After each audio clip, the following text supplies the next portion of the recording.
In this video, I'll be reviewing two new budget boards from Maker. But are they any good? One of my biggest goals creating keyboard content is to spread the joy of mechanical keyboards to as many people as I can. But a big problem that I always run into is that there aren't many good budget options for new beginners. Will these two boards be able to solve this problem? Stay tuned to find out.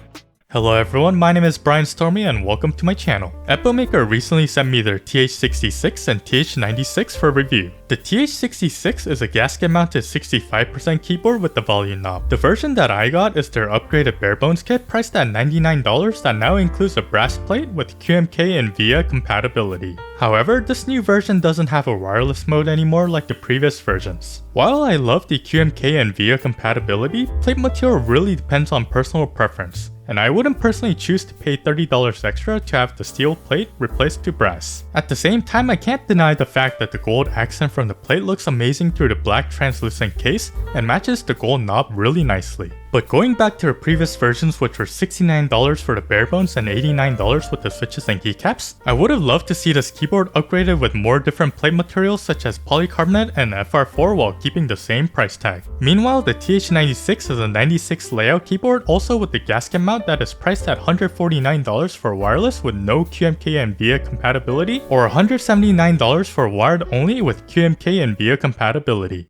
But Brian, didn't you say earlier that these were budget keyboards? I know that the price is a lot more expensive compared to the TH66, but also keep in mind that full-size keyboards tends to be more expensive than smaller form factor ones, and the TH96 includes switches and keycaps as well. But I would love to see them offer this as a barebones kit in the future at a cheaper price and maybe some different plate materials as well, since this one only offers a steel plate. Even though I personally like using a smaller form factor keyboard, I know a lot of people love having that numpad. I definitely do see the value of it, especially if you do a lot of work with numbers, but one thing that I wish was a bit different was the spacing. The layout feels a bit cramped compared to other boards with the Space 96 layout, which I think looks better design-wise. Another interesting thing about the TH96 was that the USB port was on the right side, which is a bit unusual as most keyboards usually have it on the left, like the TH66, or in the middle. But one thing that I liked more about the TH96 over the 66 is how the knob sits flush with the case. The knob can be seen floating with the TH66, and I wish the gap wasn't visible. Both keyboards also feature plate mount stabilizers that are generously lubed. I know as keyboard enthusiasts that we all want screw-in stabs, but it is pretty rare for pre-builds to have screw-in stabs. And with some modding, you can always make plate mount stabs sound good, sounding from this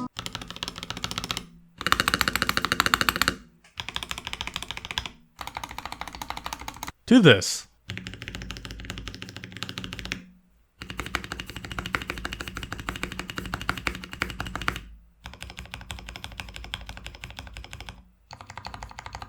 But I do wish that they gave you the option like Acco does in their keyboards to change them to screw-ins by having holes in their PCB. But don't worry, there are a lot of good things about these keyboards as well, with one of them being that they have south-facing switches. It took a really long time for pre-builds to finally use south-facing switches, but we made it. If you don't know what this means, long story short, a lot of keyboard enthusiasts love these cherry profile keycaps, which deal with interference and feel and sound when using north-facing switches. I have a full dedicated video explaining in more detail, so go watch afterwards if you want to learn more about it. Lastly, let's talk about the gasket mount on these keyboards. Both keyboards are using very thin silicone gaskets that don't have much flex to them, but typing on them felt surprisingly decent. Obviously, it's not anything groundbreaking that's going to compare with their high-end customs. But compared to traditional pre-builds, it is a step forward as it does feel nicer than a lot of pre-builds that I've tried in the past.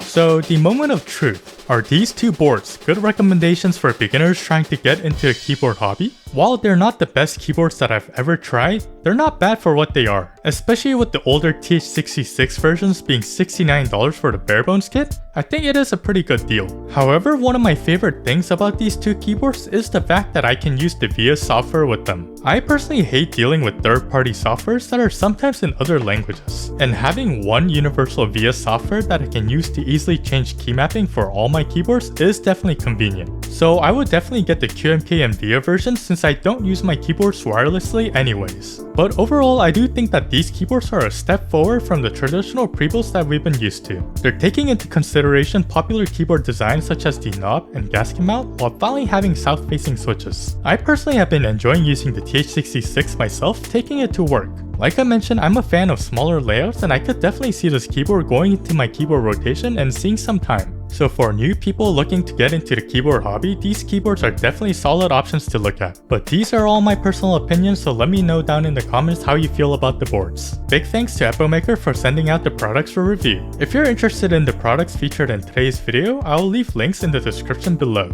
If you enjoyed today's video, consider giving it a like and subscribing to the channel, and make sure to check out another one of my videos after the sound test.